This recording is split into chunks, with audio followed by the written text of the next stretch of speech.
Jesus Christ came to earth to sanctify his God and Father's name, not only by the name Jehovah, but also his attributes and the person who holds the name.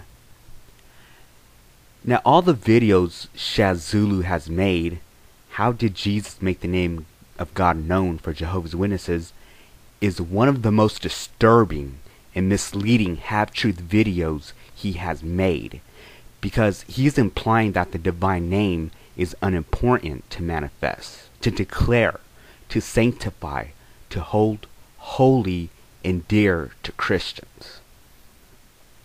He limits the word name in John 17 verse 6 and 26, and he references verses 11, but he doesn't read it because that verse actually contradicts his reasoning. But before we go further, what does God say about his name? Exodus chapter 3 verse 15. God also said to Moses, "Say this to the Israelites, Yahweh, the God of your fathers, the God of Abraham, the God of Isaac, the God of Jacob, has sent me to you. This is my name forever. This is how I am to be remembered in every generation." This verse is clearly showing Jehovah wants his name to be known and remembered in every generation. This verse alone proves Shazoolo's video wrong. Another verse that most Jehovah's Witnesses know by heart and hold dear to them is Psalm 83:18. That they may know that thou alone, whose name is Jehovah, art the most high over all the earth.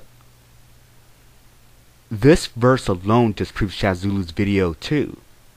True Bible readers know that the Holy Scriptures is flooded with Jehovah always wanting to declare his name, not only by his personality and attributes, but by his actual name, Jehovah. It's no secret during biblical times every nation had a name for their God, and the name of the Israelites' God was known as Jehovah. The problem Shazoolo faces is he is limiting the word name in John chapter 17 verse 6 and verse 26, implying this name is excluding God's name Jehovah and is only referring to God's attributes and personality. Through context in John chapter 17, he's wrong. Let me demonstrate. Using the NIV Bible, you'll see how they're inconsistent on how they translate John chapter 17 verse 6 and verse 26. Starting in verse 6, they seem to agree with Shazoolo's interpretation by removing the word name. I have revealed you to those whom you gave me out of the world. They were yours, you gave them to me, and they have obeyed your word. But they do have a footnote right next to I have revealed you, acknowledging that the Greek actually says your name, not you.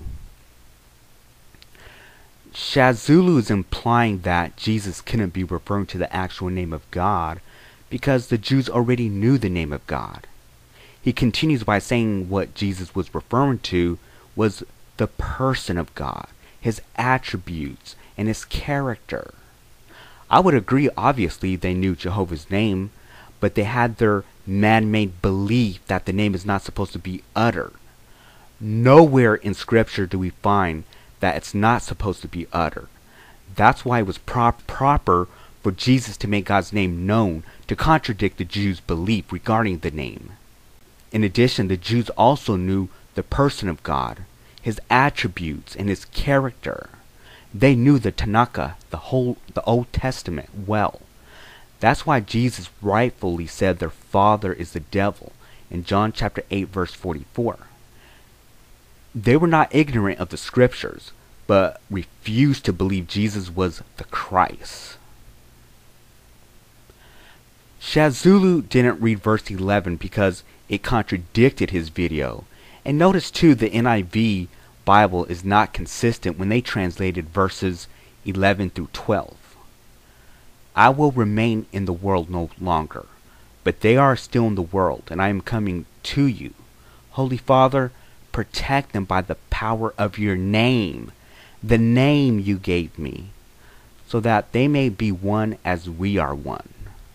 While I was with them, I protected them and kept them safe by that name you gave me.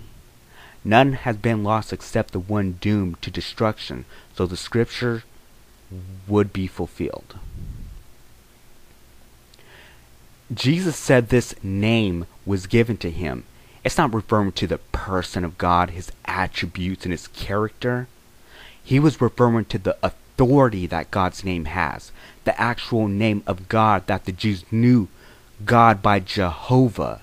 John chapter 5 verse 43. I have come in my Father's name, and you do not accept me. But if someone else comes in his own name, you will accept them. Verse 26. I have made you known to them, and will continue to make you known, in order that the love you have for me may be in them, and that I myself may be in them. Once again, you see the inconsistencies within the NIV translation, because the correct translation is, and I have made your name known to them, and will make it known, in order that the love which you loved me may be in them, and I in union with them. Through context in verses 6, 11, 12, and 26, this is referring to the name Jehovah, not limited the way Shazoolo interprets it.